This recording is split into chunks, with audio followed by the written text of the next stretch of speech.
दोस्तों, स्वागत है आपका मेरे YouTube चैनल इंग्लिश बाबू पर। और आज मैं फिर हाजिर हूँ आपके साथ एक नई स्टोरी लेकर। और दोस्तों, आज जो स्टोरी मैं आपके लिए लेकर आया हूँ बहुत ही प्यारी, अच्छी, मज़ेदार कहानी है। कहानी सुनने में आपको मज़ा आएगा। उसके अलावा दोस्तों, आज की इस स्टोरी में आपको कई सारे नए एडवांस लेवल के वर्ड मीनिंग भी सीखने को मिलेंगे। आप में से कई लोग कमेंट करते हैं कि सर आप कोई एडवांस लेवल की स्टोरी लाइए जिसमें एडवांस लेवल की ग्रामर हो। तो दोस्तों, आज ये एडवांस लेवल की ही स्टोरी को मैं लेकर आया हूँ जिसमें आपको कई सारे नए एडवांस लेवल के वर्ड मीनिंग सीखने को मिलेंगे, उनकी करेक्ट प्रोनाउंसिएशन के बारे में भी पता चलेगा। उसके अलावा दोस्तों, हमेशा की तरह जो इसका ग्रामर का पार्ट है उसे बिल्कुल डिटेल में कवर करेंगे, तो एक एक स्ट्रक्चर को आप बड़ी आसानी से सीख पाएंगे। तो चलिए दोस्तों, आज की इस कहानी को हम शुरू करते हैं और सबसे पहले कहानी का टाइटल देखते हैं। कहानी का टाइटल है आ वाइल्ड गूज चेज। क्या मतलब हुआ दोस्तों? वाइल्ड का मतलब होता है जंगली, और गूज एक बत्तख को गूज कहा जाता है। चेज का मतलब होता है पीछा करना। अ वाइल्ड गूज चेज क्या अर्थ हुआ कि जंगली बत्तख का पीछा। लेकिन दोस्तों, जो मैंने बताया वो असल में ये तो सिर्फ ट्रांसलेशन है, लेकिन इसकी मीनिंग कुछ और है। अ वाइल्ड गूज चेज एक फ्रेज़ है जिसका मतलब होता है व्यर्थ की खोज, किसी ऐसी चीज़ की तलाश करना जो वास्तव में है ही नहीं। तो जिसको क्या मतलब हुआ कि बेकार की खोज। तो दोस्तों, ये एक्चुअली में ये जो लाइन है ये एक क्या है, ये एक फ्रेज़ है। तो दोस्तों, ये जो मैंने आपको बताया अ वाइल्ड गूज चेज, ये आज की इस कहानी का टाइटल है, शीर्षक है। और अब मैं इसे पढ़ना शुरू करता हूँ। आप लोगों से रिक्वेस्ट है कि आप कहानी को बिल्कुल ध्यान से सुने, और यदि आज की कहानी में आपको नया शब्द या फिर नया स्ट्रक्चर मिले तो आप उसको नोट करें, और यदि कहानी अच्छी लगे तो लाइक भी ज़रूर करें। तो चलिए इसको शुरू करते हैं। Tenali Raman travelled all over Vijayanagar kingdom. क्या अर्थ हुआ दोस्तों? ये जो वाक्य है ये एक पास्ट इंडेफिनिट का अफर्मेटिव वाक्य है। और पास्ट इंडेफिनिट में जब हम अफर्मेटिव का वाक्य बनाते हैं तो वहाँ वर्ब की सेकंड फॉर्म का इस्तेमाल किया जाता है। ट्रैवल का अर्थ होता है यात्रा करना, और ये सेकंड फॉर्म है travelled. Tenali Raman travelled all over Vijayanagar kingdom. Tenali Raman पूरे विजयनगर राज्य की यात्रा करते थे। Sometimes on the king's work and sometimes on his own. दोस्तों, किंग के बाद एपेस्ट्रॉफी है जिसका अर्थ होता है का, की, के। जब हम किसी नाम या व्यक्ति के साथ कुछ जोड़ते हैं तो एपेस्ट्रॉफी एस का यूज़ किया जाता है। Sometime on the king's work, कई बार मतलब कुछ समयों पर, मतलब कई बार या कुछ समय राजा के काम से। And sometimes on is on, और कई बार अपने खुद से। ऑन इज ऑन का मतलब था मन से, अपने खुद से वो यात्रा करते थे। One day he was returning to Hampi when night fell. दोस्तों, ये जो वाक्य है ये पास्ट कॉन्टिन्यूस का वाक्य है। ऐसे वाक्य जहाँ पर वाक्यों में राहत रही थी, वाक्य की टेल पर आता है, ऐसे वाक्यों को पास्ट कॉन्टिन्यूस का वाक्य कहा जाता है। और पास्ट कॉन्टिन्यूस में वॉज या फिर वर्ब का इस्तेमाल हेल्पिंग वर्ब के रूप में किया जाता है, साथ में वर्ब की फोर्थ फॉर्म लगाई जाती है। वन डे एक दिन, he was returning to Hampi, वह हम्पी वापस आ रहे थे। वैन नाइट फेल, दोस्तों FALL फॉल मतलब गिरना होता है, और ये सेकंड फॉर्म में फेल। और नाइट फॉल का मतलब होता है रात का होना, और सेकंड फॉर्म में नाइट फेल। तो क्या अर्थ हुआ कि एक दिन वह हम्पी वापस आ रहे थे वैन नाइट फेल, जब रात हो गई।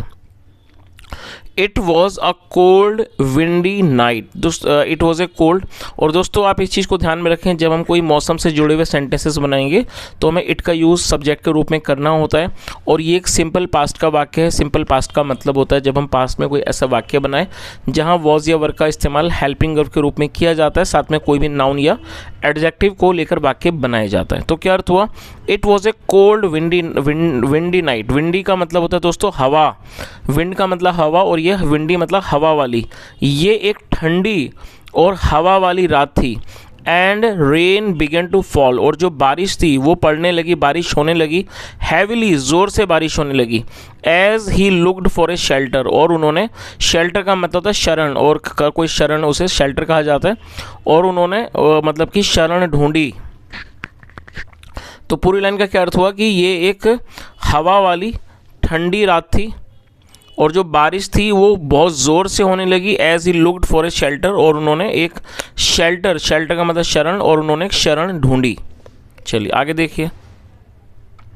Seeing a light he rode towards it. Seeing, see मतलब देखना, फोर्थ हम सीइंग, सीइंग अ लाइट एक रोशनी को देखकर या प्रकाश को देखकर, ही रोड टूवर्ड्स इट। और दोस्तों राइड का मतलब होता है घुड़सवारी करना, घोड़ा चलाना, सेकंड फॉर्म में road, he rode towards it, वह उसकी मतलब उस तरफ चल दिए। एंड सो, और देखा, that he had reached an inn. और दोस्तों यहाँ पे हैड के साथ थर्ड फॉर्म का यूज़ किया गया है। ये पास्ट परफेक्ट का वाक्य है। पास्ट परफेक्ट का मतलब होता है पास्ट में किसी क्रिया का पूरा होना, पाए जाना, और इनका मतलब होता है कोई सराय। तो क्या अर्थ हुआ कि एक लाइट को देखकर ही रोड टूवर्ड्स इट, वह उसकी तरफ चल दिए। एंड सॉ, और देखा, that he had reached an inn, की वह एक सराय में आ गए हैं, सराय पर आ गए हैं। रिलीव्ड, रिलीव्ड का मतलब होता है दोस्तों चिंता मुक्त, चिंता मुक्त होकर he got off his horse, get off मतलब उतरना ही, और ये सेकंड फॉर्म है। चिंता मुक्त होकर he got off his horse, वो अपने घोड़े से नीचे उतरे। एंड वेंट इन, और अंदर गए। और दोस्तों इन मतलब होता है अंदर, और गो मतलब जाना, और ये सेकंड फॉर्म है और ये पास्ट का ही वाक्य है। तो क्या अर्थ हुआ कि चिंता मुक्त होकर वह घोड़े से उतरे और अंदर गए। A big fire blazed in the fireplace, और एक जो बहुत बड़ी जो फायर ब्लेज थी मतलब जो आग थी वो लगी हुई मतलब लगी थी इन the fire place. Fire place का मतलब जहाँ पर लकड़ियाँ जलाई जाती हैं उस स्थान पर। And many people were huddled around, huddled मतलब इकट्ठा होना, और कई सारे लोग वहाँ उसके आसपास इकट्ठा थे। Trying it,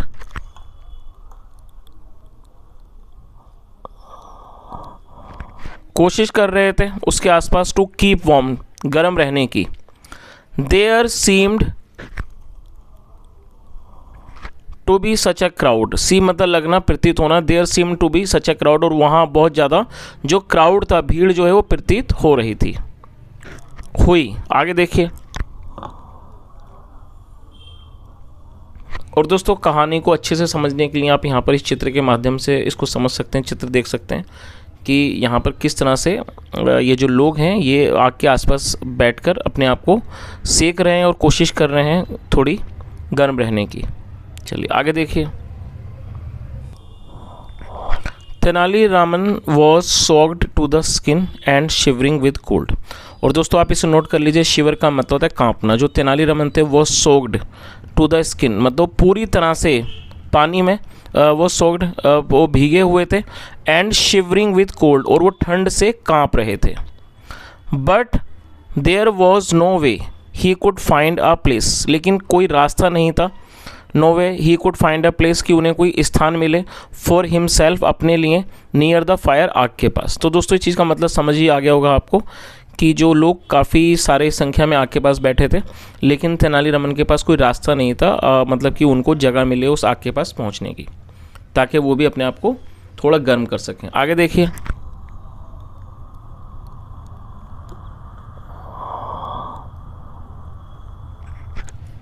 the innkeeper came up to him, जो, और दोस्तों ये भी पास्ट का ही वाक्य है जहाँ सेकंड फॉर्म लगाई गई है। और इन कीपर का मतलब होता है कोई रखवाला, और जो इन कीपर था मतलब जो सराय का जो रख रखाव करने वाला था, केम अप टू हिम वह उनके पास आया। एंड सैड, और कहा, कम इन सर, श्रीमान अंदर आइए। यू आर वेट, आप गीले हैं। और दोस्तों आप इसे नोट कर लीजिए, ये जो वेट है ये एडजेक्टिव जिसका मतलब होता है गीला। यू आर वेट, आप गीले हैं, भीगे हुए हैं। प्लीज़ कम इन, कृपया अंदर आइए। एंड गेट वार्म, और गर्म हो जाइए। I will send a boy to see to your horse. और दोस्तों ये फ्यूचर इंडेफिनिट का वाक्य है जहाँ पर विल का इस्तेमाल हेल्पिंग वर्ब के रूप में किया जाता है। उसने क्या कहा, I will send a boy, मैं एक लड़का भेजूंगा, to see to your horse, तुम्हारे घोड़े को देखने के लिए। चलिए आगे देखिए। तेनालीरामन थैंक्ड हिम, जो तेनालीरामन थे उन्होंने उसका धन्यवाद किया। बट कंटिन्यूड टू स्टैंड, लेकिन उन्होंने खड़ा मतलब वो खड़ा होना उन्होंने जारी रखा। कंटिन्यू मतलब जारी रखना। नियर द डोर, दरवाजे के पास। The innkeeper asked him, जो इन कीपर था मतलब जो सराय का रखवाला था, आस्क्ड हिम उसने उनसे पूछा, व्हाट द मैटर वॉज, की क्या मामला है। आगे देखिए।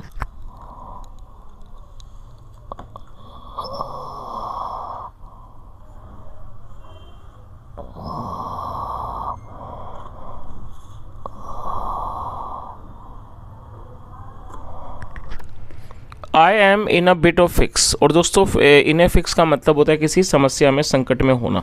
तो उन्होंने क्या जवाब दिया, I am in a bit of fix, मैं एक छोटी मतलब मैं एक छोटी सी बिट मतलब छोटी में एक छोटी सी समस्या में हूँ।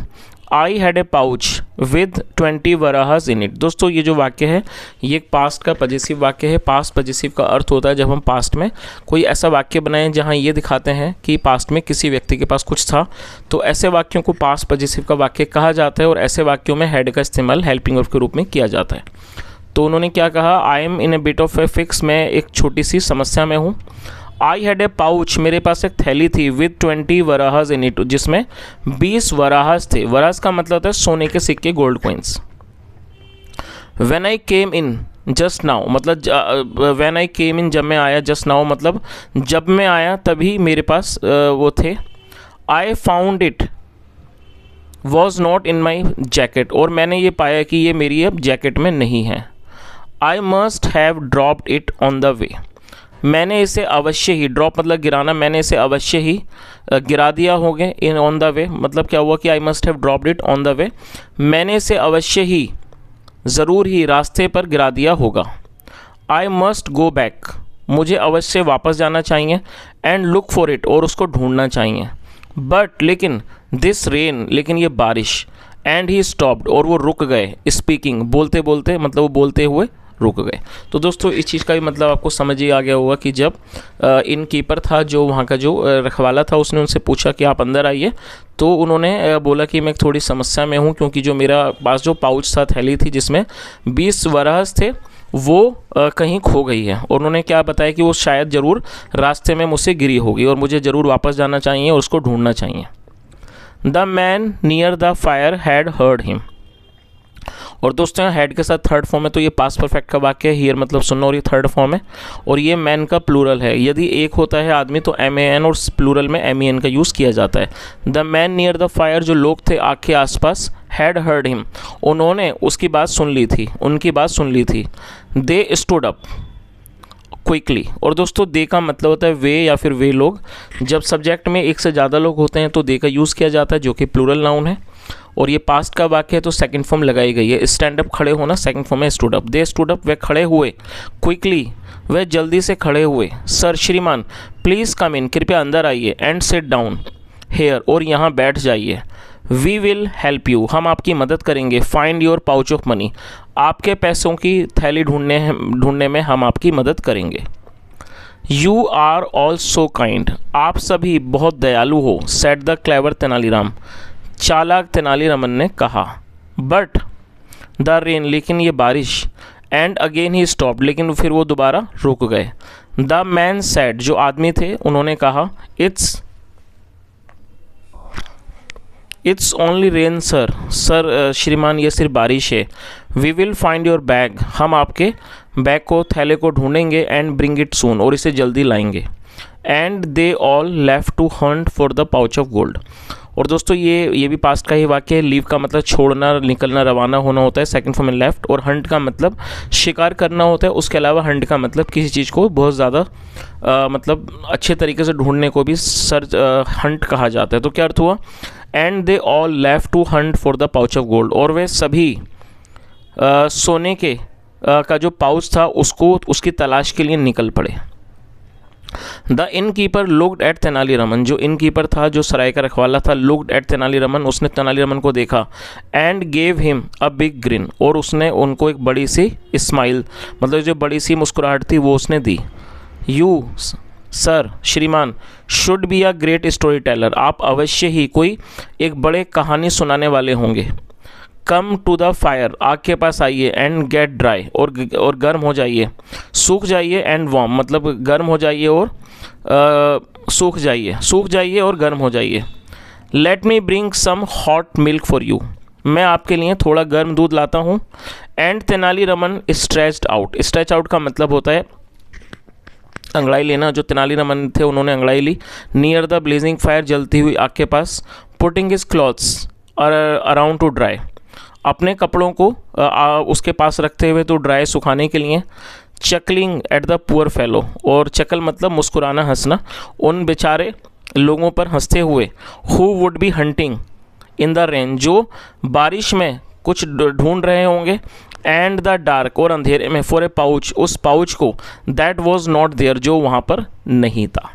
चलिए, तो दोस्तों इस चीज़ का मतलब आपको समझ ही आ गया वो कहानी में। असल में जो तेनालीरामन थे वो, उन्हें कोई बैठने की जगह नहीं मिल रही थी, इसलिए उन्होंने इस तरह की कहानी सुनाई कि उनका कोई पाउच खो गया है, और जिसकी वजह से जो वहाँ जो लोग थे शायद वो इस लालच में उठकर वहाँ से वो चले गए उसको ढूंढने के लिए। असल में वो पाउच खोया ही नहीं था।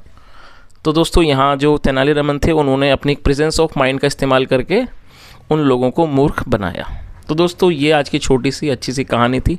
यदि आपको आज की कहानी अच्छी लगी हो, मेरा पढ़ाने का प्रयास भी अच्छा लगा हो, तो आपसे रिक्वेस्ट है वीडियो को लाइक करें, शेयर करें, चैनल को ज़रूर सब्सक्राइब करें। कोई भी सुझाव हो तो कमेंट में बताएं। यहाँ तक सुनने के लिए thank you so much. Have a nice day and bye.